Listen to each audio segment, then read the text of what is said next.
Tepat pada tanggal 22 Maret ini, kita memperingati Hari Air Sedunia.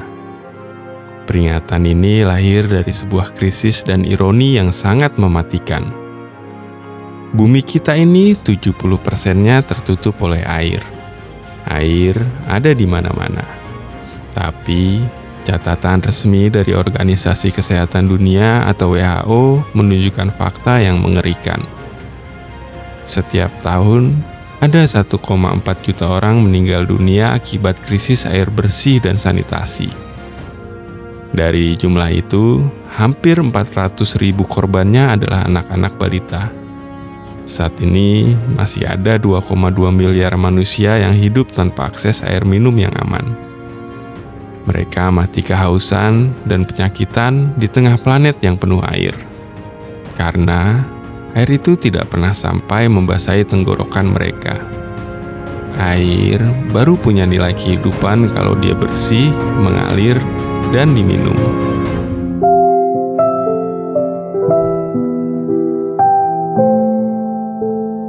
Selamat pagi Sobat Teras Iman. Fakta kematian dari WHO tadi sungguh memilukan. Tapi pagi ini, sebagian dari kita para bapak pasti akan bangun pagi, berpakaian rapi, dan berangkat membawa keluarga ke gereja. Di sana kita bernyanyi memuji Tuhan. Kita mendengarkan khotbah tentang kasih, dan kita seolah-olah sedang berenang di lautan kasih karunia yang berlimpah.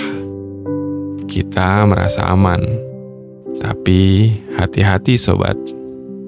Jangan sampai kita mengalami ironi mematikan yang sama seperti krisis air sedunia tadi di dalam rumah kita sendiri. Coba kita renungkan pagi ini. Berapa banyak dari kita para ayah yang pikirannya penuh dengan firman Tuhan, tapi istri dan anak-anak kita di rumah justru mati kehausan secara emosional. Kasih sayang seorang ayah itu persis seperti air. Kasih tidak ada gunanya kalau cuma menggenang di dalam hati atau sekedar dinyanyikan keras-keras di gedung gereja. Kasih baru akan menghidupkan keluarga kalau kasih itu mengalir lewat tindakan nyata. Kalau kita cuma bilang sayang istri, tapi tidak pernah mau turun tangan membantunya mencuci piring atau menjaga anak saat dia kelelahan, itu sama saja kita menyuruh orang haus minum air laut. Sama sekali tidak melegakan. Kalau kita bekerja keras mencari uang tapi tidak pernah menyediakan waktu 15 menit saja untuk bermain murni dengan anak-anak, anak-anak kita akan tetap dehidrasi kasih sayang sosok ayah. Hari ini, mari kita lihat standar kasih yang sebenarnya dari firman Tuhan di 1 Yohanes pasal 5 ayat 2 sampai 3 dan pasal 4 ayat 11. Dikatakan di sana, "Saudara-saudaraku yang kekasih, jikalau Allah demikian mengasihi kita, maka haruslah kita juga saling mengasihi. Sebab inilah kasih kepada Allah, yaitu bahwa kita menuruti perintah-perintahnya, dan perintah-perintahnya itu tidak berat." Sobat, ketaatan sejati kepada Tuhan itu tidak dibuktikan dari seberapa tinggi kita mengangkat tangan saat menyembah di gereja. Ketaatan dibuktikan dari seberapa mau kita menggulung lengan baju untuk melayani orang-orang di rumah kita. Ibadah kita yang sesungguhnya justru baru dimulai ketika ibadah hari Minggu di gereja selesai dan kita melangkah masuk ke dalam pintu rumah kita sendiri. Jadi hari ini, sepulang dari gereja nanti, jangan langsung tidur siang atau asik sendiri dengan handphone. Lakukan satu saja aksi nyata kasih sebagai respon atas kebaikan Tuhan. Bantulah istri kita membereskan meja makan, atau duduklah di lantai dan bermain dengan anak-anak kita tanpa melihat layar handphone. Jadilah air hidup yang menyegarkan dahaga emosional keluarga kita hari ini.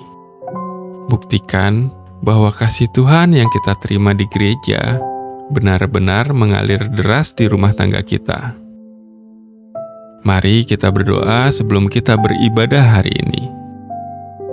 Tuhan Yesus, Sang Sumber Air Hidup, terima kasih untuk kasih setiamu yang menyegarkan jiwa kami. Ampuni kami, para ayah yang seringkali hanya pandai berbicara tentang kasih, tapi pelit dalam memberikan tindakan nyata untuk keluarga kami. Penuhi kami dengan Roh Kudus-Mu hari ini. Mampukan kami untuk membawa pulang air kehidupan dari gereja dan mengalirkannya menjadi kasih sayang, perhatian, dan pertolongan nyata bagi istri dan anak-anak kami. Di dalam nama Tuhan Yesus kami berdoa. Amin. Selamat beribadah dan selamat melayani keluarga hari ini, Pak. Jadilah kesegaran bagi rumah tanggamu. Jangan lupa klik like dan subscribe supaya tangki rohani kita terus terisi penuh. Tuhan Yesus memberkati.